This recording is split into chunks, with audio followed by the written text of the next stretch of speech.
ప్రతిపక్ష తెలుగుదేశం పార్టీ అహంకార ధోరణి, వాళ్ళు మాట్లాడే విధానం, మాజీ మంత్రి బొజ్జల గోపాలకృష్ణారెడ్డి గారు వాళ్ళ కుమారుడు వాలంటీర్లని జిహాదీ టెర్రరిస్టుల కిందన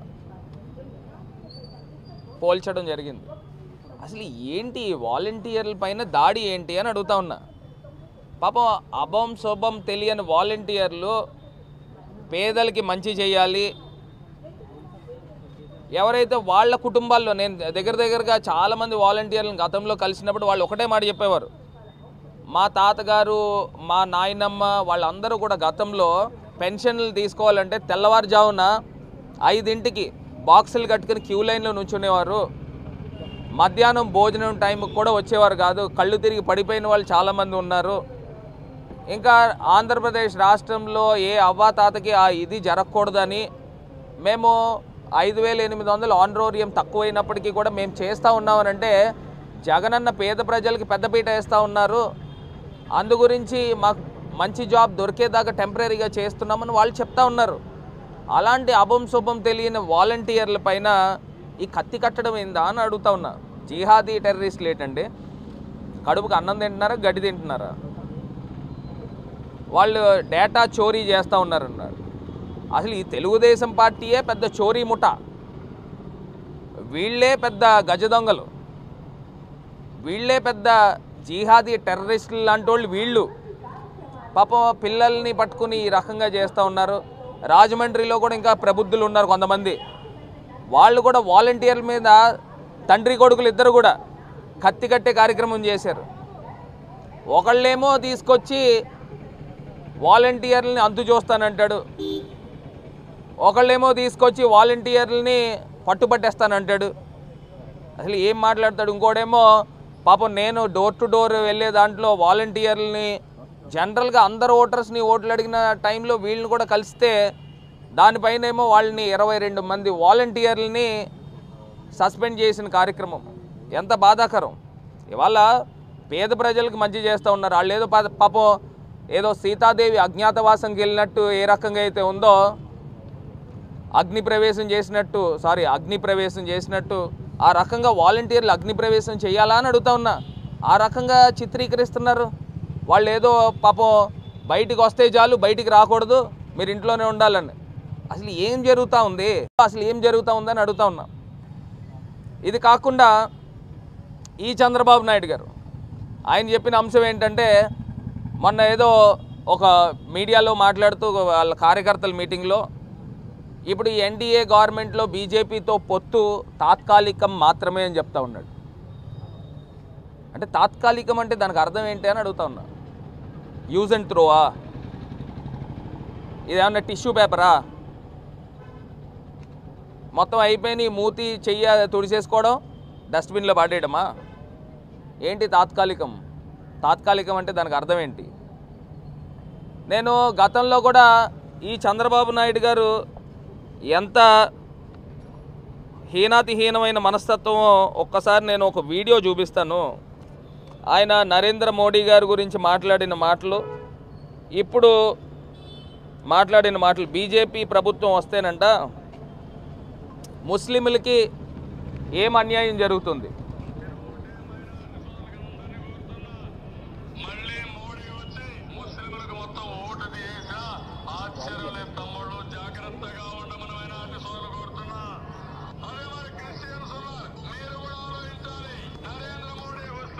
ఒక్కసారి మళ్ళీ పెడుతున్నాను.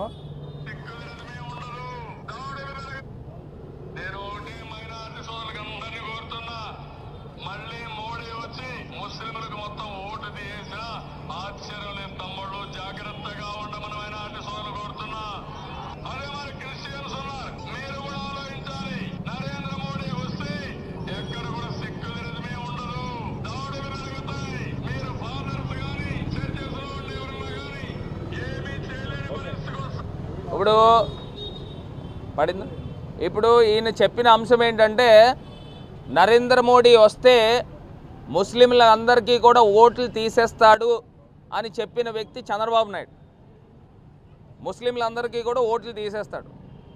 అదే రకంగా క్రైస్తవులకి చెప్పిన మాట ఏంటంటే మొత్తం అసలు సెక్యులరిజమే ఉండదు, నరేంద్ర మోడీ గారు వస్తే చర్చిల్లో ప్రేయర్లు కూడా చేయనివ్వరు అని చెప్పిన వ్యక్తి ఈ చంద్రబాబు నాయుడు గారు. మళ్ళీ ఇప్పుడు నరేంద్ర మోడీ గారితో పొత్తు పెట్టుకున్నాడు, బీజేపీతో పొత్తు పెట్టుకున్నాడు. అంటే ఈయన చెప్పాలనుకున్న అంశం ఏంటంటే చంద్రబాబు నాయుడు గారు నాకు ముస్లింల ఓట్లు వద్దు, క్రైస్తవుల ఓట్లు వద్దు అని చెప్పదలుచుకున్నట్టు ఈ వీడియోలో అర్థమవుతుంది. ఎందుకంటే ఆయనే నరేంద్ర మోడీ గారితో పొత్తు పెట్టుకున్నాడు చంద్రబాబు నాయుడు గారు. చంద్రబాబు నాయుడు గారికి మైనారిటీ ముస్లిం ఓట్లు వద్దు, చంద్రబాబు నాయుడు గారికి క్రైస్తవ ఓట్లు వద్దు అని ఆయనే చెప్పే విధంగా చెప్పాడు. మరి లేకపోతే నరేంద్ర మోడీ గారు మాట్లాడిన మాటలు, నేను మాట్లాడిన మాటలు తప్పు నరేంద్ర మోడీ గారి పైన అని మీరు ఒప్పుకోండి, అప్పుడు ముస్లింలు ఆలోచన చేస్తారు. నేను నరేంద్ర మోడీ గారు పైన మాట్లాడిన మాటలు క్రైస్తవుల పైన తప్పు అని మీరు ఒప్పుకోండి చంద్రబాబు నాయుడు గారు, అప్పుడు మీ క్రైస్తవులు ఎవరైనా ఆలోచన చేస్తారు.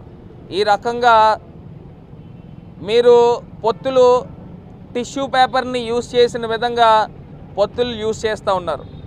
ఆంధ్ర రాష్ట్ర ప్రజలందరినీ కూడా మరి గమనించమని కోరుతా ఉన్నా. అదే రకంగా లోకల్గా కూడా కొంతమంది పనికి మాలిన సిగ్గులేని ఓటమి అంగీకరించే సన్నాసులు ఉన్నారు. వాళ్ళ గురించి చెప్తా ఉన్నా. వాళ్ళు కొన్ని పాంప్లెట్లు, ఈ రకమైన పాంప్లెట్లు మొత్తం ఊరంతా పంచుతూ ఉన్నారు. భరత్లో 25% కమిషన్ అంట, ఇది మొత్తం ఊరంతా పంచుతూ ఉన్నారు. ఈ రకంగా ఊరంతా పంచుతూ ఉన్నారు. ఇది ఎవరు పంచుతారని అంటే ఓటమి అంగీకరించిన వాళ్ళు ఉంటారు కదా, మనకి ఏం చేయలేం, ఏదో రకంగా ఒక బోగస్ ప్రచారం చేయాల, ఆ ఊరిని కూడా చూసి 10 మంది 10 సార్లు ఇది కుక్క కుక్క కుక్క కుక్క అని అంటే ప్రజలు బహుశా కుక్క అనుకుంటారేమో అనే ఒక ఆలోచన, ఈ రకమైన ప్రచారం చేస్తూ ఉన్నారు. నేను అడుగుతా ఉన్నా, ఇవి ఊరంతా లక్షల పాంప్లెట్లు పంచుతూ ఉన్నారు, లక్షలు. అసలు ఎవరు పంచుతూ ఉన్నారు? ఒక్కొక్క పాంప్లెట్ ఖరీదు ఎంత? మోడల్ కోడ్ ఆఫ్ కాండక్ట్ ఉంటుండగా అసలు ఈ పాంప్లెట్లు పంచచ్చా? అసలు దీనికి పర్మిషన్స్ ఉన్నాయా? ఎవరు పంచుతూ ఉన్నారు? దీన్ని వెలికి తీయాల్సిన బాధ్యత పోలీస్ డిపార్ట్మెంట్ పైన ఉంది. దీన్ని మొత్తము చూడాల్సిన బాధ్యత రిటర్నింగ్ అధికారి పైన ఉంది. ఏ రకంగా పాంప్లెట్లు పంచగలుగుతారు? ఒకవేళ పాంప్లెట్లు మీరు ఏమన్నా పంచితే పర్మిషన్లు ఉన్నాయా? మీ దగ్గర ఏమన్నా ఆధారాలు ఉన్నాయా? అంటే ఒక క్యారెక్టర్ అసాసినేట్ చేసే విధంగా, అంటే పరువు తీసే కార్యక్రమం చేస్తూ ఉన్నారు. అంటే ఇలాంటి వాళ్ళు ఎవరని అడుగుతా ఉన్నా. లక్షలు లక్షలు ఖర్చు పెట్టి పాంప్లెట్లు ఎక్కడ వేస్తూ ఉన్నారు? కనీసం మినిమం ఇంగిత జ్ఞానం ఉందా? పోనీ మీరు చేయండి, దానికి ఏమన్నా ఆధారాలు ఉంటే ఆధారాలు చూపించండి. నేను చెప్పా మొన్న గతంలో కూడా, నేను ప్రెస్ మీట్లో చెప్పా, నా మీద 1% నేను ఆ ఛాలెంజ్కి మీరు తీసుకుంటారా?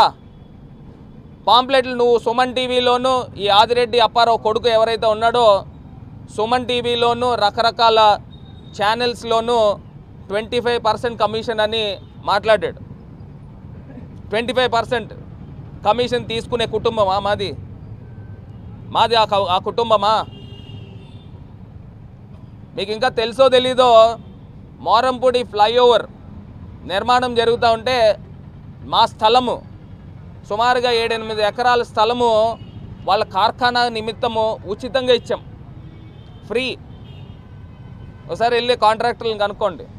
ఆ ఫ్లైఓవర్ అనే కాదు, జొన్నాడ ఫ్లైఓవర్ కానీ, ఉండ్రాజవరం ఫ్లైఓవర్ కానీ 5 ఫ్లైఓవర్లకు సంబంధించి ఉచితంగా ఇచ్చాను, మీరు అక్కడ కార్ఖానా పెట్టుకోండి అని. నేనే కనుక రెంట్ తీసుకుంటే కనీస పక్షాన్ని నెలకి 10 లక్షల రూపాయలు రెంట్ తీసుకోవచ్చు. దగ్గరగా 18-19 నెలల నుంచి వర్క్ జరుగుతుంది. అంటే నాకు సుమారుగా 1,90,00,000 పైనే నాకు డబ్బులు వస్తాయి. ఎందుకంటే 100 కోట్ల రూపాయలు ఫ్లైఓవర్ల వర్కులు జరుగుతూ ఉన్నాయి. ఫ్రీగా ఇచ్చాను స్వామి. ఇలాంటి చిల్లర కమిషన్లు తీసుకునే కుటుంబం మాది కాదు. కోట్ల రూపాయలు రెంట్లు వదిలేసుకున్నాం, న్యాయపరంగా తీసుకోవచ్చు నేను. ఎందుకంటే ఊరు నడిబొడ్లో ఇచ్చేం స్థలము. అలాంటిదే నేను వదిలేసుకుంటున్నానే, అంటే ఊరికి మంచి జరగాలని. ఇలా కమిషన్లు తీసుకునే దౌర్భాగ్య పరిస్థితి మాకెందుకు ఉంటుంది? మీకు ఉంటుందేమో, మీరు మీ కుటుంబం మీరు చేస్తారేమో, మేము చెయ్యము. మాకు చేయాల్సిన దౌర్భాగ్య పని కూడా లేదు. దీన్ని దృష్టిలో పెట్టుకుని నేను ఇవాళ లెటర్ వచ్చిందా, ఇవాళ పోలీస్ కంప్లైంట్ కూడా ఇచ్చి ఉన్నాము. ఏదైతే ఈ ఆదిరెడ్డి వాసు అనే వ్యక్తి, శ్రీనివాస్ అనే వ్యక్తి, అప్పారావు గారు వాళ్ళ అబ్బాయి సుమన్ టీవీలో ఈయన డైరెక్ట్ అలిగేషన్ చేశాడు నా పైన 25% కమిషన్ అనే అలిగేషన్ చేశాడు. ఈ అలిగేషన్కి నిరాధారమైన అలిగేషన్లు, అంటే క్యారెక్టర్ అసాసినేట్ చేసేటట్టు పరువు నష్టం దావా కూడా వేయబోతా ఉన్నాం. ఇవాళ ఈ ఆదిరెడ్డి శ్రీనివాస్ ఇంకా ఎవరైతే వాళ్ళ అనుచరులో లేకపోతే వాళ్ళ తండ్రో లేకపోతే ఎవరైతే మాట్లాడుతూ ఉన్నారో వీళ్ళందరిపైన పరువు నష్టం దావా అయిపోతూ ఉన్నాం. ఇవాళ కోర్టులో, జిల్లా కోర్టులో వేసి పరువు నష్టం దావా కూడా 10 కోట్ల రూపాయలకి పరువు నష్టం దావా అయిపోతూ ఉన్నాం. ఇంకా ఎవరు మాట్లాడినా కూడా ఏదైనా ఆధారాలు ఉంటే ఆధారాలు బట్టి మాట్లాడండి, నోటికి వచ్చిన మాటలు మాట్లాడేదానికి లేదు. ఇవాళ ఈ ప్రబుద్ధుడి పైన సుమన్ టీవీలో మాట్లాడాడు, ఇంకా రకరకాల ఛానల్స్లోనూ మాట్లాడాడు డిఫేమ్ చేసే విధంగా. ఏదైతే దీన్ని బేస్ చేసుకుని 25వ తారీఖున కొన్ని పేపర్స్లో కూడా, ఏదో లోకల్ పేపర్ ఏదో ఉంది ఇండస్ విజన్ అని, దాంట్లో కూడా రావడం జరిగింది.